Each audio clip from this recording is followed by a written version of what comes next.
You're only feeling alive when you feel.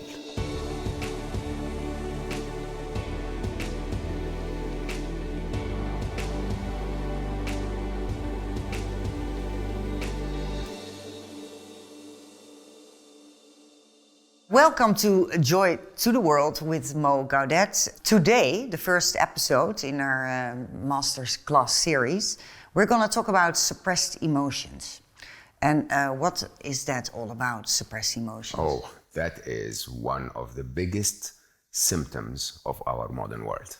I mean, when you really look around, I think somehow our modern world has tried to convince us that it's vulnerable to show your emotions. It's not right. You know, if you show up at the workplace or, you know, if you're in a relationship and you're a little too emotional, you know, oh, this is... You're weak. Yeah, this is weak. This is unpredictable. How can we make sure that you're part of the machine and that the gear will always turn? And it's funny because somehow that sort of repetitive conditioning makes us think that nobody else is emotional, while in reality, we know that we're only alive when we feel emotional. It's that everyone around us is always feeling something. Whatever that thing is, negative, positive, you're only feeling alive when you feel. That's absolutely true. The interesting thing is that when we're told to suppress those emotions, we work through defense mechanisms in our brains that basically take us from don't show your emotions to don't acknowledge your emotions to don't feel your emotions. We sort of numb our emotions in a way that basically sort of is that's a sure way of not showing them. If I don't feel them, I'm not going to show them.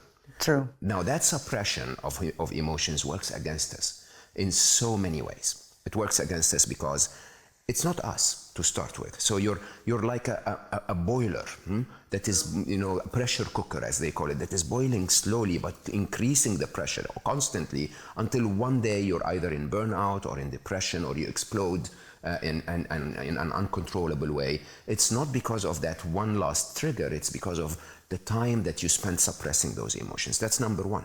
Number two, people around you can't figure you out. You become a computer to them. If you don't show emotions, nobody can connect to you. No. Nobody can feel you. Nobody can see you as a human. And then somehow we start to blame the world for feeling alienated or feeling alone. It's because we're not even there. So how can they connect to us? I think one of the biggest challenges with our modern world today is that we suppress our emotions. I also believe that if you suppress your emotions, you're not authentic. And one of the first themes in our compass in the Art of Soulful Living is about authenticity. It is about finding your true voice. So basically doing what you are meant to do, according to your inner compass. And if you don't do that, that's also suppressing emotions is also not giving in to your own innate nature. That makes you really, truly miserable. Absolutely. This authenticity is really what makes us who we are, and that it should show. You know, I start by saying the first thing everyone needs to know is whatever you feel is true. Okay? Yeah. The trigger for that feeling may not be exactly true, right? So you may have an argument with your partner on a Friday, and you know the event is we had an argument on Friday, but then the thought that triggers the emotion is, oh, he or she doesn't love me anymore. Okay, so that might not be true. That he or she doesn't love me anymore might not be true, but you feeling helpless, or you feeling frustrated, or you feeling angry, or you feeling lost, or you're feeling anxious about the future, that feeling is always true. Okay, whatever you feel is always true. If you're afraid, then you're afraid. There might not be a reason to be afraid, but you are afraid. Okay? Yeah. And so acknowledging that is almost like acknowledging the truth of life. It's acknowledging that you are okay to be that way, to feel that way. That's number one. Number two, which was an incredible eye-opener for me, I hosted my dear friend Arun Gandhi on my podcast on Slow Mo, and Arun is the grandson of Mahatma Gandhi, who definitely is well known for having controlled his emotions into this non-violent resistance that saved his country and became an example for the world. And Arun wrote a book that was basically about that. It was called The Gift of Anger. And I said, what do you mean by that? How can anger be a gift, Arun? And he said, well, Mo, anger is an energy. You can use it to punch someone in the face, okay? Or you can use it to stand up and make a statement and change the world as a result, okay? And so is every other emotion. Every emotion that we've ever felt is an energy. There is nothing wrong with feeling it. No, true. There could be something wrong with the action you take out of it.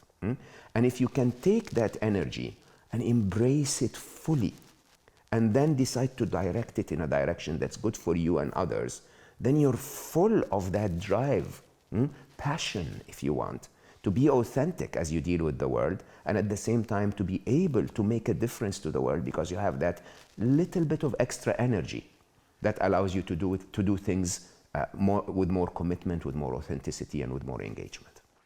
Yeah, I find that very interesting, but I think also that whole idea of suppressing emotions is also a really big hazard to your health, right? Oh, and the importance of being able to release it, whether it's justified or not, whether you're angry or jealous or all the negative emotions, because mostly it's the negative emotions that we keep bottled up because we don't want other people to see that we're not as perfect as we all think we should be. That bottling up of that negative emotions actually makes you ill, right? So it's really important that you release it somehow. Absolutely. I mean, if you take the study of Reiki, for example, and the practice in general, Reiki assumes that you are made of 3 layers, right? There is your physical layer, there is your emotional layer, and then there is your energy layer, right? And the idea is that they affect each other. Huh? Your emotion affects your energy affects your emotions, and of course, if you have the wrong emotions, they affect your body. And that's well known in neuroscience because we live in 2 states, if you want. The default mode network, it's called. The idea that you have your autonomous nervous system is always on alert. Your autonomous nervous system is the part of your nervous system that's outside your brain. Okay? Exactly. And it just responds. It responds to events almost instinctively all the time. And it's always on alert until you get into the mode where your parasympathetic nervous system is engaged, which basically is the system that says to your body, hold on. Everything's fine. It's okay. I looked around, there is no tiger. Yeah. Nothing needs you to engage, You can now rest and relax. You can digest your food. You can rebuild your muscles. You can even close your eyes and reflect. And if you want to fall asleep, it's fine. Without that, what normally happens, because our emotions keep our sympathetic nervous system engaged, we feel stressed and just until we get to the point where your body has not digested properly, it has not rested properly, it has not repaired properly. It's been in that hypertension for so long that you get into either burnout, complete fatigue, depression. All of those mental health challenges are a result of that. And it's quite interesting. It's quite interesting that just by releasing those emotions, when there is nothing wrong outside you, remember, if your partner said something hurtful on Friday, on Sunday there is nothing wrong other than the emotion.